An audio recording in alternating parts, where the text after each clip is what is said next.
монотон. Он до сих пор еще дождь идет.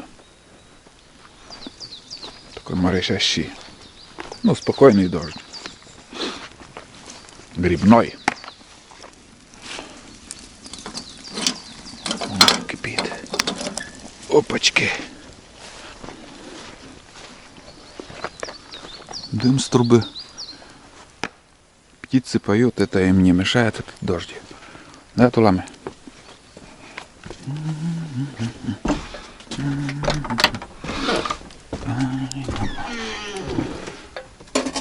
Немножко тепло стало. Время 25 минут третьего. Короче, как я поел, лег и спал. Нормально. Что-то совсем я расслабился, ребята. В избе тепло. И на сон потянуло. Одним словом, лежал, валялся и спал. Дождик перестал. На улице 18 градусов тепла. Ну вот, такой день сегодня, ребят. Отдыхаю, сплю, отдыхаю, ем, сплю.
Вот такая крыша, ребят, получилась. Это по-таежному называется. Такие большие толстые плахи, ну, блядь, ну, знаете, вот это Уже процесс гниения, конечно, бола не идет. Но лет 5-то точно еще прослужит. Это поставил для того, чтобы ветром не сорвало рубероид. Да, как сказать. Ну и снегом, чтобы крышу не продавило. Толстые плахи долго живут. Есть еще моменты такие, вот, скажем, без рубероида. Вот, скажем, напополам бревно пилят. Напополам. И здесь вот такое углубление делают. Углубление по всей плахе. Углубление. Одно бревно составляют вот так. Второе также углубление делают и уже надевают на... Ну, вот так идет. Получается. И вода стекает в нижнее углубление, вот которое вот так идет бревно. В нижнее углубление. И там вода уже проходит вниз. Старые люди продуманно все делали. Раньше рубероида не было. Они делали вот такие углубления в бревнах, в плахах. И обходились еще. Помощь им была на кровлю. Это как же береста. Береста намного долговечнее, чем вот этот. Ну это как картонка, блин. Какая картонка, как лист бумаги. Вообще говно рубероид сейчас делают. Говно. Настоящее говно. Но еще хвалятся, что наши вот еще хорошие там, блин. Есть продажи еще толстые материалы, я не знаю, как называется, вот, блин, на 5 миллиметров, наверное, тоже типа рубероида. Но я не знаю, как называется. Вот если эти, а вот это, ну, просто вот, скажем, если куда-нибудь под шифер, под профнастил, вот это да. А для тайги вот это все не подходит. Зря я не купил вот второй материал, как называется, потолще, который.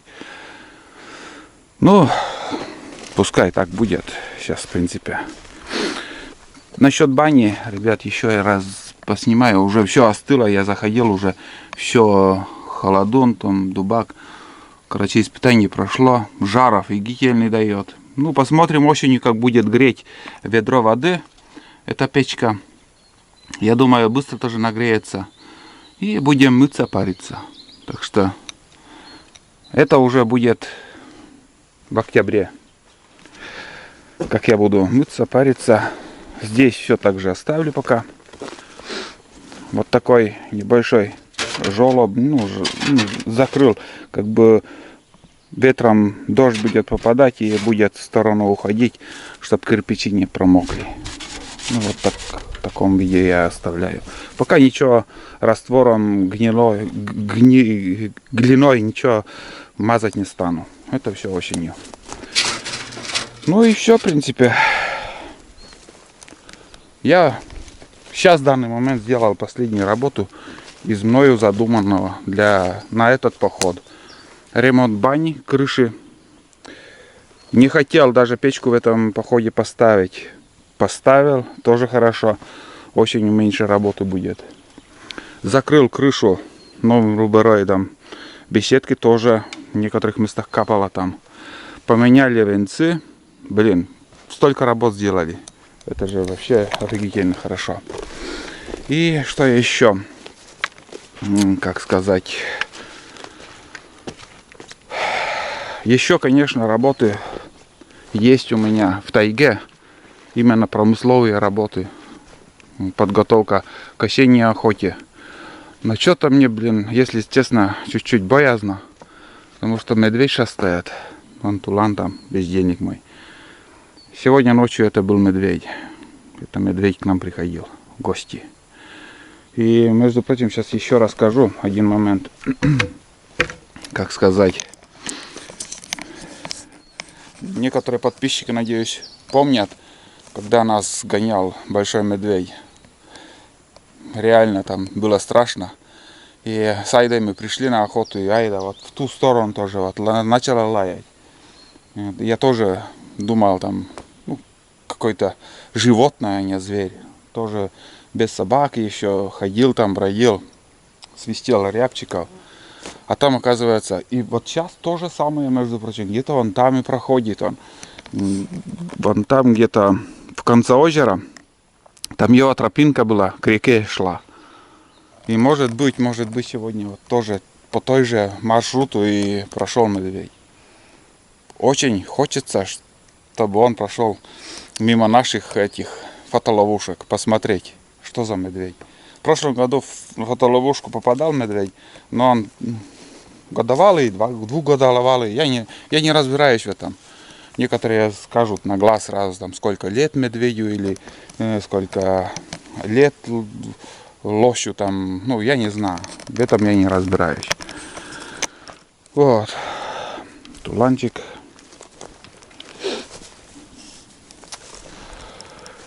Вот так, ребят. Сейчас уже все. Больше делать-то и тут ничего.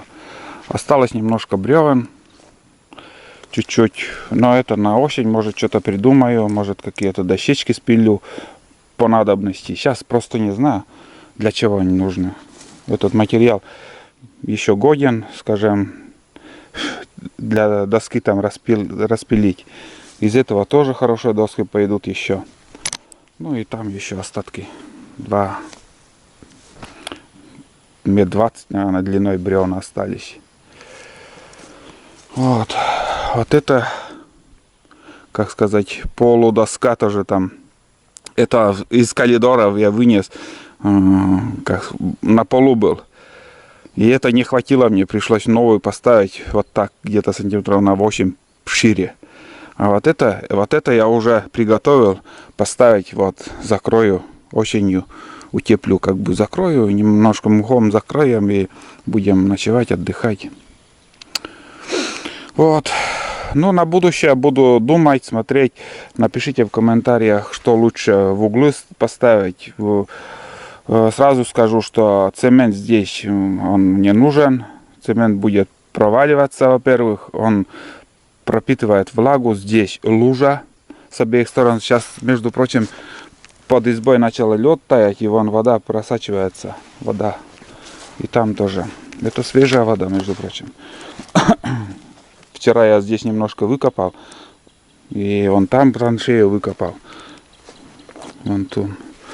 Вон до сюда, короче, вода ушла. Да, немножко уже осталось. Ну, а вот здесь вот свежая вода откуда-то появилась. Это вот там ледник тает изнутри. Насчет покрышки идея у меня покрышку просто тупо пустые покрышки, если от Жигулей там поставить, продавится она. Вес огромный здесь. Ну, вот покрышка это резина. Эта резина уже как бы, если несколько покрышек. Это легко говорить. Вот там поставить и все там получится. А возни, ребят, надо поднимать все это сруб. Не знаю. Пока данный момент я так оставлю. Самое главное, сейчас пока вообще бревна не доходят до земли. Вот это нужно мне следить за этим, чтобы вот нижнее бревно до земли не доходило.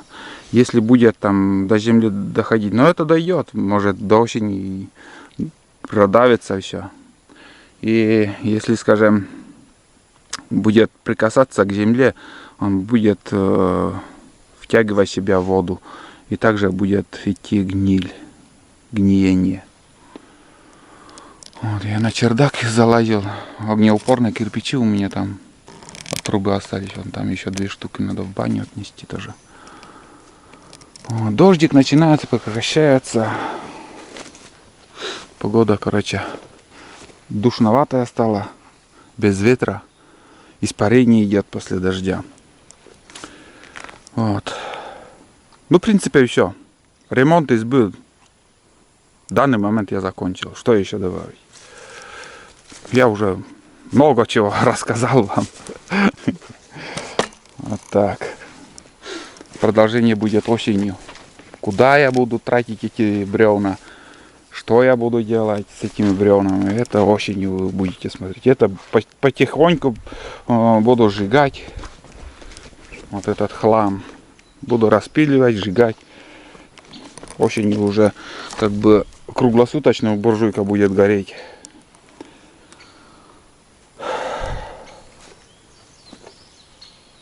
Вот так. Смотрите, время 18 часов 13 минут, 19 мая. Уже 7 час. Ребят, я все убрал. Печка там тлеет немножко, там ну, бумажку там закинул. Вот со стола. Немножко убрал. Все этот мусор там горит. Ну, что сказать. Спасибо, изба, за теплый прием. Мышеловку я разрядил. Тулан там ждет меня. Короче, собираемся мы домой. Вот так все оставляем. Немножко, как всегда, приоткрытым. В принципе, все у меня везде открыто. Вот так приоткрытым оставлю. Здесь тоже все чистота, порядок. Все лишнее убрал. Чайник, котелок все оставил. Ну, дверь в бане. На лето я так открытым оставляю. Всю лето пусть он сохнет там внутри, чтобы плесень не образовался там. Амбар закрыл. Ну и кладовку закрыл. Там уже и дыма нету уже. Ну как все сгорело. В принципе, ребят, мангал пусть там тоже стоит. Здесь поход будет только уже осенью. Так что встретимся здесь осенью. А сейчас мы поедем домой. Все хорошо. Вещи я уже все отнес. Тут у меня ничего не осталось. Топор есть, дрова есть. Если что там, кто в трудную минуту попадет, изба обогреет. Ладно, пока, изба, давай. До осени. Осенью большие каникулы будут. А весенние каникулы у меня закончились. Вот такой трудовой отдых был в этом сезоне. Все, пока.